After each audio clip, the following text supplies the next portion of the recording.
The human spirit is unconquerable. We are individuals and we are sovereign, born with unlimited potential, gifted from our Creator. Our mission is to break free from the systems that bind us. I volunteer as tribute. We strive for peace and prosperity and overcome all challenges, roadblocks, and obstacles. We are empowered because we think for ourselves and we act for ourselves. We are self-reliant and independent, but guided by the wisdom of those who share our values. What possible difference can I make? There is no government, no ruler, nor ideas that are able to stop us. We are driven to succeed because we seek political freedom, financial freedom, and spiritual freedom. It's all for nothing if you don't have freedom.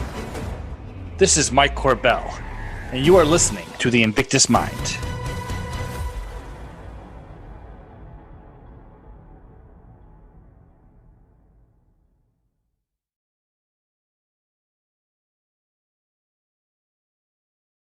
Hello, everyone. Welcome to another episode of The Invictus Mind. This is your host, Mike Corbell. This is episode number 60.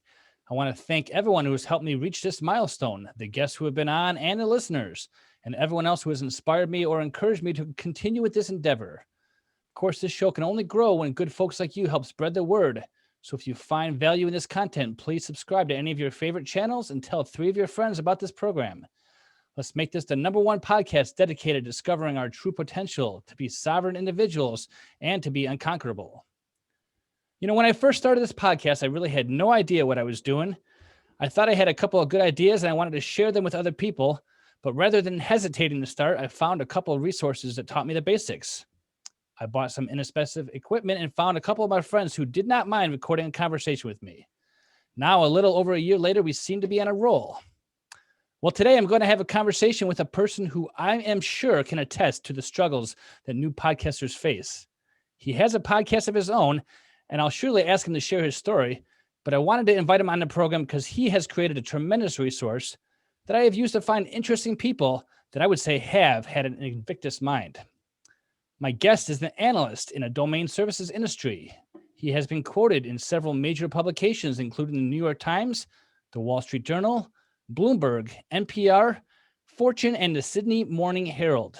His work includes topics that are relevant for domain name owners, WordPress developers, intellectual property attorneys, trademark lawyers, and anyone interested in the web presence industry. I connected with him when I discovered his website, which is called podcastguests.com, which he is the founder of. I'd like to welcome to the show, Andrew Allemann. How are you doing today, Andrew? I'm doing well. Thanks for having me, and congrats on 60 episodes. Thank you. You know, I had to use your resource because, as somebody who's in the podcast industry, sometimes it's hard to connect with people or find people to talk to. And I found now 4 very interesting people on your website. Awesome. Yeah. It's a podcastguests.com. I'm just thrilled that it's been able to connect so many podcasters like you with experts for their show and really connect minds and connect people who can tell stories that otherwise would never have met. Yeah, perfect. You know, I started this podcast just a little over a year ago. It was really a hobby. Mm-hmm. And one of the podcasts I listened to, he told me, you got to get into the digital world because things are shifting. And that was before coronavirus made everyone stay at home. And now I'm sure there's 100,000 new podcasts that was just added in the last year. Every month, actually, for several months last year, there were 100,000 podcasts that started up. So it has been growing quickly. So I'm one of millions of podcasts out there, but hopefully we can talk a little bit about those aspiring podcasters to get some tips and some hints and to why this industry is the place to be in 2021. Excellent. Let's do it. Awesome. So you gotta tell me a little bit about your story. You have a podcast of your own. When did you get started with your podcast? So the current iteration of my podcast, let's see, today I'll work on episode 329 and it's a weekly. So it's been over 6 years now. And you mentioned at the top about domain names. So I have a blog about domain names at domainnamewire.com. And I created this podcast to go along with that. And so every week I interview someone in the domain name industry about a topic or their experience. And after I'd done about 50 episodes, so it's probably about where you are in your journey, I realized that I kind of tapped my Rolodex of people to interview for this show. Obviously, it's a niche, right? So there aren't millions of possible guests for it. Not everyone has opinions or thinks or cares about domain names. And so I wanted to find a way to find new and interesting people for my show. And I looked out there and I figured there'd be a service. And there were lots of agencies, there still Mhm. are, that will charge you lots of money to help you find guests for your show. But most podcasters they aren't Joe Rogan, right? They're not making lots of money from their show. And so I thought, well, why don't I create my own platform? Surely if I'm having this issue, other people probably are too. And it turns out I was right. Yeah, it's interesting when you talk about domain name. I listened to one of your latest episodes, and I didn't know there was a such thing as domain name investors. There are thousands of people out there, not that do it full time, but kind of do it on the side, right? That have domain names and they buy names. And maybe it's for a project they're planning on and they don't end up using. Or investors are people that go out and buy domains with the hope of selling it to someone else, right? Kind of becoming that we call it the aftermarket, which are domains that you don't just go register them at GoDaddy or something like that, but you actually buy them from someone else. Yeah, it seems to be somebody who has a business, a common industry, or maybe even a celebrity or something like that who haven't registered their name yet, but they want to get the rights to that website. And if you have the intuition to know beforehand, before that's going to be a big industry, I guess you would make it big in that market. That's right. And when we talk about domain investing, we're talking about buying generic names, not like a trademark name, right? Like I a lot of gotcha. people are like, oh, people are going and buying like Coca-Cola.com and selling it to the company, which is cyber squatting, right? So the domain investing side is buying domains that could be valuable. So one word domains, 2 words, kind of catchy domains and things like that, and selling those to companies when they start a website. Okay, awesome. You have to forgive me. I'm really behind the technology. I just started this, like I said, a year ago, but it's very fascinating to me. And like I said, with everybody coming inside because of COVID-19, Mhm. it just seems to be the play. I'm wondering if this market, this industry is saturated. Do you think that it's going to get to that point? It's a common question, and certainly it's more competitive than it was when I started mine 5 or 6 years ago. But there are Mhm. also a lot more podcast listeners, and people is blogging saturated? Sure, there are lots of blogs. There are millions of blogs out there, tens of millions of blogs out there. But I think people create a name for themselves. They create a following, and it's not too late to start a podcast for sure. Okay. Okay. It's certainly helpful for those who have a business or have a presence. I've heard that if you're not on the internet within the next 5 years, you're not going to have a business anymore. So I guess it's the new trend going forward. We've seen that during COVID, right? We've seen restaurants, yoga instructors, we've seen everyone try to find a way to go online. And so, some of that will revert back, right? I mean, we're going to go back to restaurants and eat there, but I think restaurants that have started doing takeout, even fancy restaurants, will probably continue doing it, right? And yoga instructors will have found, hey, I don't just have to work with local clients, right? I can work with people all across the globe. So I think some of this will change back as life gets back to quote unquote normal here and hopefully the next year. But I think it will certainly, being online is important for just about every business now. Hmm. So one of my mentors, like I said, told me to get on the digital world, and I think that his advice was awesome, simply Mhm. because I run this central theme on my show about empowering ourselves, controlling the source of your income, and really to do your own thing rather than being an employee for somebody else, because you never know these days what's going to happen. And so I really like the podcast guest.com, because there's so many coaches on there. There are people who are specific industry experts. There are people who are leaders in any niche that you have, and I think it's a great resource. Right. And there are lots of people that share that mentality that you have there about, not working for someone else, right? Being your own boss. Right, exactly. Okay, well, so let's get into some of the basics about podcasting. Obviously, when somebody's brand new, they have no idea where to go. How did you figure out how to start this? Was there some kind of coach or a mentor that you follow when you started your podcast? I did do a lot of research, and I probably did too much research, and I'll Hmm. explain what I mean by that. Of course, that there are a lot more resources out there right now than there were 6 years ago. But I looked at Pat Flynn, who's a pretty successful podcaster, had some tutorial videos, and Dave Jackson, School of Podcasting. He's kind of one of the OGs of podcasting. He has some great resources, some free, some paid. Mm-hmm. And I did a lot of research, and it took me months to get started because I was like, oh, everything has to be perfect before I start. And really, enemy can be, an impediment to progress. And I think that was certainly the case when I started. I mean, I think that the key things you need to have when you start a podcast, you need to have an external mic. Doesn't have to be hundreds of dollars when you start. It could be $40 or $50. A Yeti Snowball is a perfectly good mic to get started. You need a headset like you have. Prevents echo from coming in. And you need to have some way to record, but there's so many free recording devices out there. And then, in my opinion, the other important thing to have before you start is good podcast art, because it's kind of like you wouldn't write a book and then not have a good cover for it. And so I encourage people to spend a little bit of money getting someone who creates good podcast art for them. In fact, in the newest Apple podcast update, I've heard they're making the cover art bigger. So in some ways it'll be more important. In some ways, though, the importance of good podcast art is when you're scrolling through, those icons are so small on the phone that you need something that really stands out. So I think that's what you need to get started. You don't need to spend a lot of money. My wife started her podcast by recording in our walk-in clothing closet because it's great for sound. You don't get an echo. And then you can upgrade, right? You can do more as you progress. If you want to upgrade your microphone, if you want to get new tools and systems, then you can pay for them there. Like I have baffling on my wall here in my office to help improve sound quality. And that's something you don't have to have right out of the bat. And most podcasters don't necessarily make it past 10 episodes, which is why I love seeing, you made it a year and you made it 60 episodes, which means that you're probably going to stick with it for a while. And so I encourage people just to get something out there, get started, get the feedback and see what direction you want to take it from that point. Yeah, I like that. You just get started. So many people, like you said, you hesitated at first because you want things to be perfect.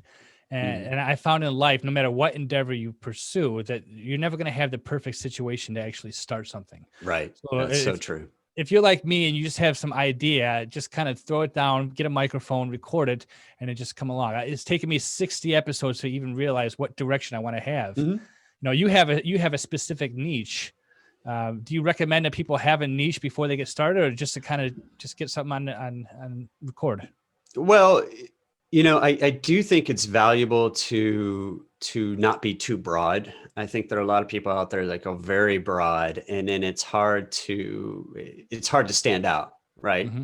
In domain names, up until a couple of years ago, there were one or two podcasts. Now there are about a half dozen, right? But if I had just been a podcast about business, I would have already been competing against tens of thousands of good quality podcasts. And so I think for people that do have a specific expertise, I'd say go head first into that expertise, right? And yes, you'll never get tens of thousands of downloads per episode. My podcast gets about 1,500 per episode, but that's about as big as the market I can expect that would be interested in listening to a half hour every week about that, about domain names, right? And so you need to think about what your business model is, if you have one, or if you're just doing it for joy as a hobby.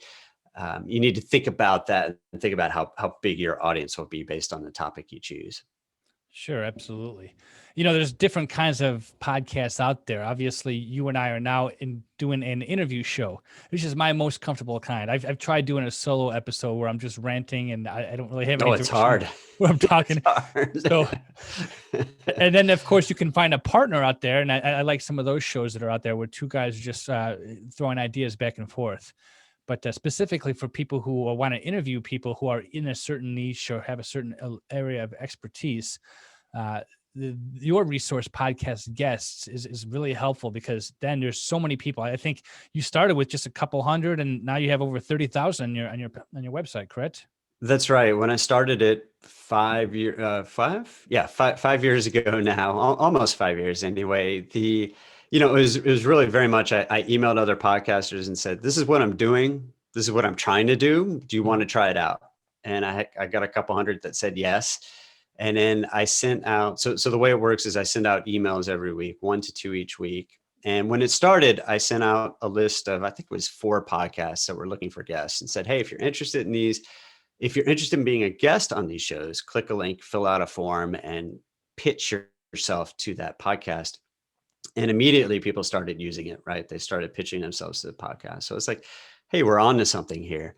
And so fast forward 4 or 5 years, we have over 30,000 people on this email list now. And each week I send out 1 to 2 lists with 10 podcasts that are looking for guests. And then a couple of years ago, I also added in a new twist based on user feedback. And a lot of guests for shows, a lot of experts said, this is great. I love pitching to shows, but I'd like there to be a way for me to create kind of an online one sheet and add a pitch for me to be a guest on shows so the podcasters can come directly to me. And a lot of people asked for that and said they'd pay for it. And so I was like, okay, I can invest the money to create that platform. And so now we have over 600 people that pay a small monthly fee to have their one sheet, have their directory listing on the service. And that way a podcaster like you, in addition to being included in the newsletter from time to time, can directly find guests on the platform like you've done and invite them on your show. Yeah, and it's great. Whenever I have a topic that I want to find, I just go right there on the website. Okay, who's a good person to talk to in that area? But I like how you said that the website itself, it kind of evolved itself because of the demand that people on the website wanted to have. They wanted to be able to market themselves.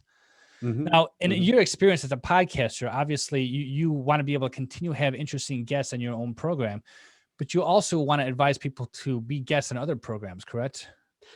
It's truly the number one way to grow your own audience. So by Yeah. being a guest on other shows, people get introduced to you. If they find you interesting, they'll go listen to your podcast. And you're targeting, anyone who's listening to a podcast is already a podcast listener. So it's not like you're promoting yourself to the entire world where only 20-25% of them listen to podcasts. So find relevant podcasts. I encourage people not to focus so much on the size of the audience of the podcast, but instead find ones that are relevant, where the audience will really appreciate what you have to say. Okay. And sometimes that's a smaller podcast than you'd like, their audience, but there are a couple of things there. One, that podcast might become bigger and become big in the future, and that podcaster might invite you back on, and their new listeners will go back and listen to the back catalog as well. And it's also practice, right? You get better at your message, at your storytelling, at your comfort level when you've been on lots of podcasts. And so I encourage people, you might be nervous about standing in front of a crowd, like giving a speech. I think most people probably are, right? That's why there's the term stage fright. And you think about what podcasts are. First of all, they aren't usually live. They aren't usually streamed live. So if you really mess up, there's a way to fix it and edit it. Right. There's always post. Yeah, exactly. And it's so it's not as risky as standing on a stage. It doesn't give you that stage fright. You might get a little nervous, but you'll get over that over time. It's certainly not like live radio, where if you mess up, it's immediately broadcast into everyone's ears. And it's certainly not as risky and frightening as TV, right? Where people are actually seeing you as well. So, the Clubhouse app has become really popular lately. I'm sure a lot of people have heard of it.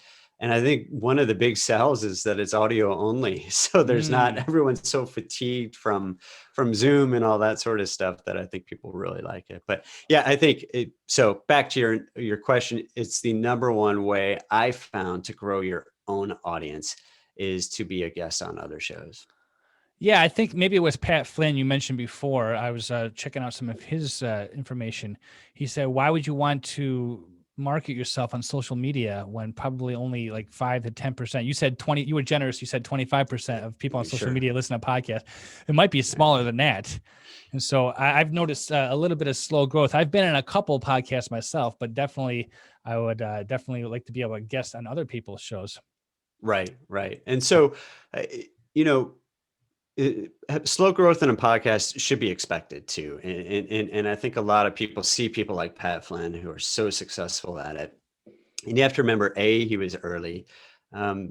and B, kind of had an audience, and he's been able to grow it.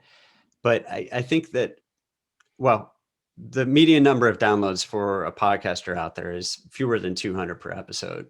Mm. And so it's not like starting a blog where maybe something goes viral, something gets picked up in the Google search engine with good rankings. Discoverability is pretty tricky. And that's why it's so important to be a guest on other podcasts to get your name out there. But I also, and this is something that actually Pat Flynn said at a conference a while ago, he said, okay, so your podcast has only 200 downloads per episode. If I give you an opportunity to stand in front of 200 people in an auditorium every week and talk, would you take me up on that? Would you be excited about that? And the answer is yes, right? I mean, I think for most people, that'd be great. And so you need to think about it. This is one-on-one time in someone's ears. Yeah. And that's very powerful compared to a blog post that someone, they might land on it from Google, but they're going to skim over it and leave in 60 seconds. If you look at the bounce rate on your Google Analytics and how long people spend on your site, it's usually not that long. Whereas podcasts are longer format. They're 30 to 60 minutes typically. And so it's a much more intimate experience than just a blog post. Sure, absolutely. I like how you mentioned standing live in front of an audience. Now, I've done some public speaking in my career before, and I was always more comfortable doing that, believe it or not, more comfortable speaking in front of an audience than I was when I first started podcasting. You get that nervous factor. You don't know who you're talking to. You don't know if the conversation's going well. But again, you talked about editing, all the stuff that you don't like out of it. Right.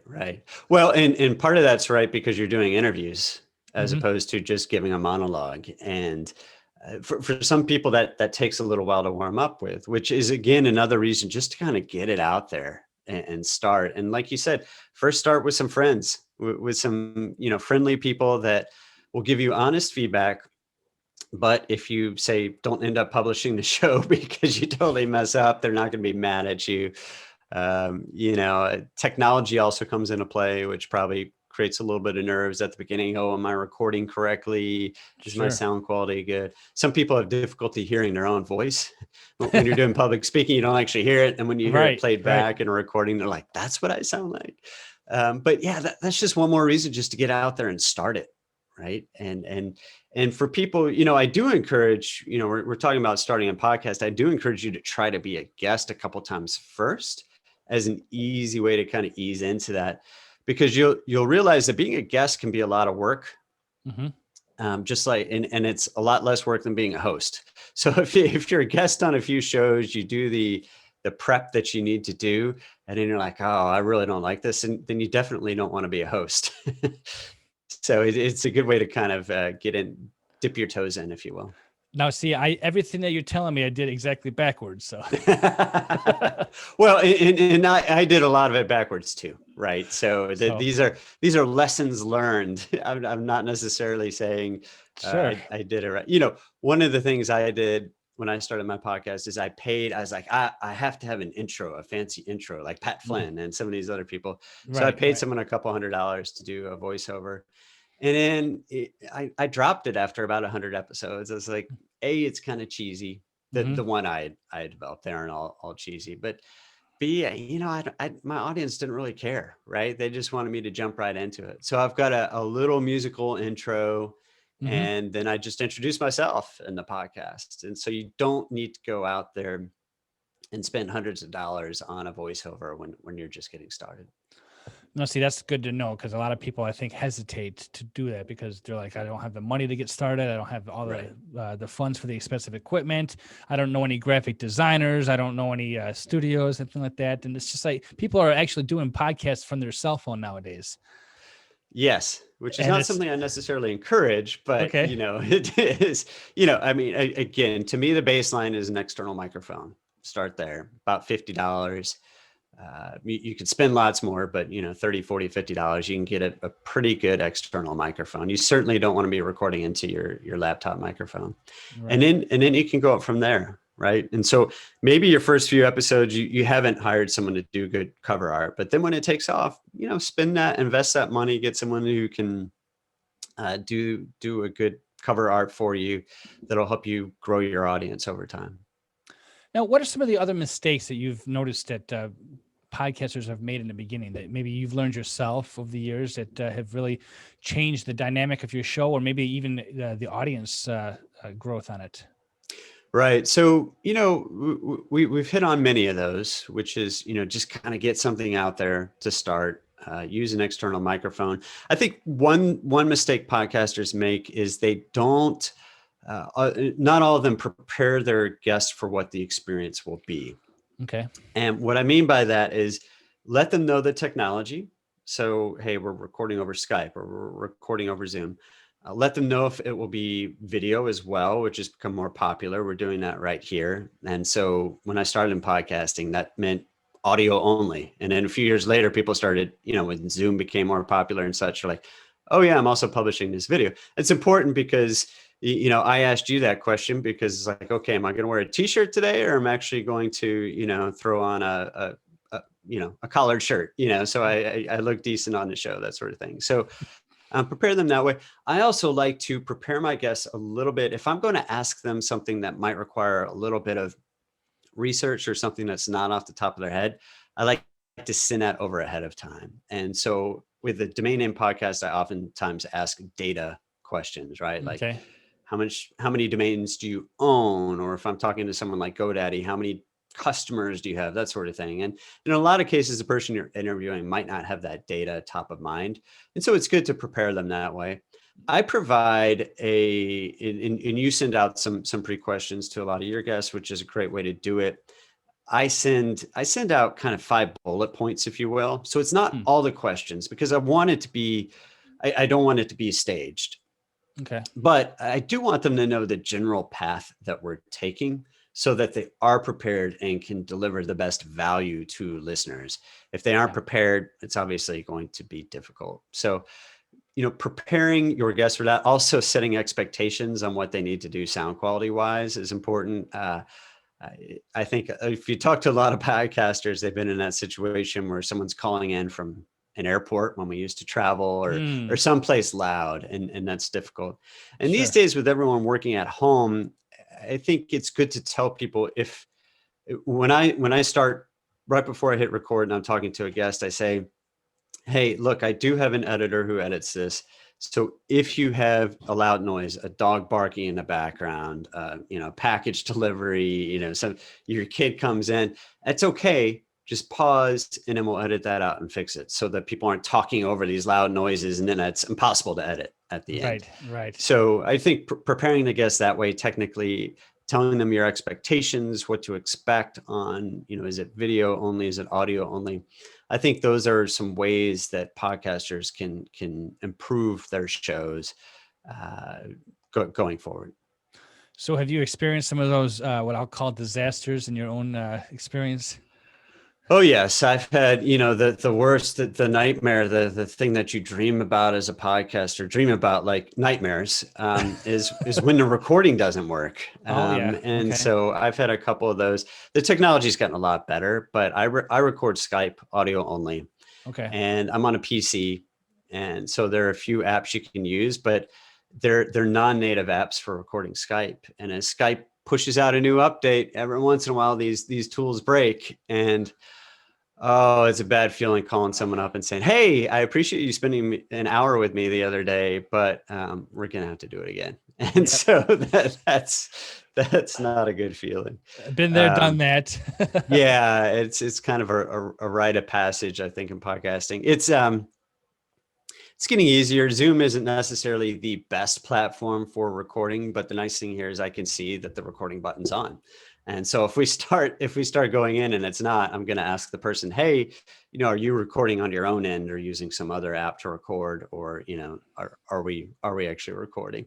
Mm-hmm. So, that's one of the things that I think the technology part of it, you mentioned kind of being nervous when you started, George. That's one of those things that you're like, is this really working? Is this going to be a problem? So I think that's definitely something people think about. Yeah, I think that, like you said, you call that a rite of passage, just experiencing all the bad things you can experience. It makes you that much more better at your craft. It's sad that most podcasters will give up after only 10 episodes. Maybe it's because they hit those parts. It's just like, I don't know what I'm doing. Yeah, it is. And so on podcastguests.com, we feature podcasts in each of our emails, and we wait until they hit at least 10 episodes before we feature them, which is a lesson I learned early on, because I feature someone who's brand new and then they never published, or they published 3 episodes or 6 episodes and then they gave up. And so anyone, even when you're starting out, even before you published, you can use our directory and invite people. But before we feature you, you have to have at least 10 episodes. I find that's kind of a magic number. And sure, I mean, look, people will stop at all sorts of points, right? But I think once you get kind of 10 episodes out there, you know what you're doing. You've decided, hey, this is something you really want to give it a good, honest shot. What kind of filters do you use besides just the number of episodes to feature somebody as a podcast expert or an expert in an industry? Do they have to have a certain niche, or do they have to have some kind of I guess some kind of one sheet that will say, this is what I do and this is the category I'm going to be in? Right. So I think, anyone can be an expert. And so I don't want to be the arbiter of that and what makes someone a good expert. So when you join as an expert, and when you actually use a paid service, you create what's called a one sheet in the industry, which is basically a pitch page about you. Okay. And the nice thing with podcastguest.com is you have this online, mobile friendly, search engine friendly one, rather than like a PDF that you'd have a graphic artist create. And so that is kind of your opportunity to explain your expertise. You can give any credentials if you're in an industry where those matter. You can also link to podcasts that you've been on, so a podcaster can go listen to those and see if they think you'll make a good guest for them. You can even put out some questions that you might suggest to the podcaster. They don't necessarily have to use those, but it's something to help them lead the conversation if they'd like. Sure. And so really it's up to the podcaster to determine, will this person be a good guest for my show? I don't think it makes sense for kind of a third party to say, yes, this will be a good guest for your show. Now, what you see is when someone's a good guest, they get invited on other shows, and their resume, if you will, of shows they've been on will grow, and there are more audio clips out there. So as a podcaster, you can be more assured that they're going to be a good guest. But there are times, and I hear from people from time to time that have used my service, they found a guest and they're like, our interview really wasn't that good. And I'm going to reach out to this person and tell them I'm not going to publish it, but I wanted to let you know. Okay. I mean, honestly, that's only happened 2 or 3 times where someone's reached out to me and let me know that over the 4 or 5 years, but I'm sure it happens otherwise. And so, I think, but again, we all start somewhere, and maybe as an expert, as an interviewee, as a guest on a show, maybe you're not that good when you start, right? But you get better at it over time. Right. Yeah, I really liked some of the feedback I saw on your list. Just to interview you, I listened to one of the podcasts you were featured on, just to get an idea of what kind of questions they ask, what to expect, or kind of your demeanor when you're talking, and that's very helpful for somebody who is an interviewer. I've had conversations with somebody who isn't really a talker, and that could be another nightmare, right? As a host. You want to try to draw out a message from them, or you want to be able to ask enough questions, but you get to a point where you run out of questions, and then you have stale air. We don't want that. So. Yes. Well, and so part of that, as an interviewer, you learn over time to ask, say, open-ended questions, not yes or no questions. But even then, sometimes you'll get someone who's just really, you're like, come on, give me something. And so, and that's even the case with people that, are sometimes professionals. I mean, I remember Tony Hsieh, who's passed, unfortunately, the founder of Zappos. He was at he was interviewed at a conference I was at many years ago, almost a decade ago. And even in that case, the interviewer was just like, come on, give me something, he was having trouble. So it's a common issue. And I think you learn to become kind of a better interviewer over time and extract more out of people. Awesome. Now, do you have social media links for your website, or do you have like some kind of community where people, besides just a website, do you have It's other primarily community? the website. I do have a Facebook. I'm on Facebook at facebook.com/podcast guests, Okay. and Twitter. My handle is also podcast guests. And so, some people come in there and they post, "Hey, I'm looking for a guest," that sort of thing. And I direct them to the website because that's where most of the action takes, the emails that come out in Right. the directory as well. Yeah, because I think that maybe I'm in my own bubble here with the handful of podcasts that I listen to. I'm thinking, okay, this is my whole world right here. I listen to them. Maybe they listen to me, but I like to be able to have an outreach to other types of podcasters and join some kind of community. I've heard of like podcast conferences and things of that nature. Have you been to any of those, or would you recommend that I kind of stuff? have. I have. I've been to Podcast Movement a couple of times, Okay, and I think they're trying to do it in person later this year. I'm probably going to wait until next year myself, sure. but that's a good show that I've been to. And the thing about shows like that is it is an investment. You usually have to travel there. You're very fortunate if it's in your own city, get your hotel, the ticket, that sort of thing. But it can be a great way to really to learn a lot, right? And to improve your craft, to meet some of the companies that can help you improve your podcast, grow your audience, that sort of thing. So those are valuable. And a podcast movement that does that conference has created a podcast movement university, I think it's called, Okay. which is it's not on Facebook. It's its own. Well, they do have an active Facebook group that you can join, but they also have this kind of platform. And they just made it free. So yeah, I would encourage you, go out, find some forums, find some groups like that, communities. There are lots of great Facebook groups you can join for that sort of community. Right, and which is good for hobbyists and for professionals who want to build their business. That's So right. Yeah. I think it's great. Well, Andrew, you've been very kind to come on my show. I want to make it brief, just to get some extra tips for people Great. who wanted to start a podcast. My best advice is just to go out and do it. Just start it and get as many resources as you possibly can. So I don't know if you have any last words, parting words, or anything like that. We've pretty much pitched your show and everything, or your website. Yeah, no, podcastguest.com is free to use. So I encourage people to just sign up and try it and see if it's a fit for you. And that's kind of my message. All right. Well, very good. Well, you've been able to build a business out of something that I think is the fad and the trend going forward. So I want to congratulate you for that. Thank you. Encourage more people to take a look at podcastguest.com and to see if we can make this thing happen for everybody. All right, great. Thanks so much. Thank you, Andrew. Have a great day.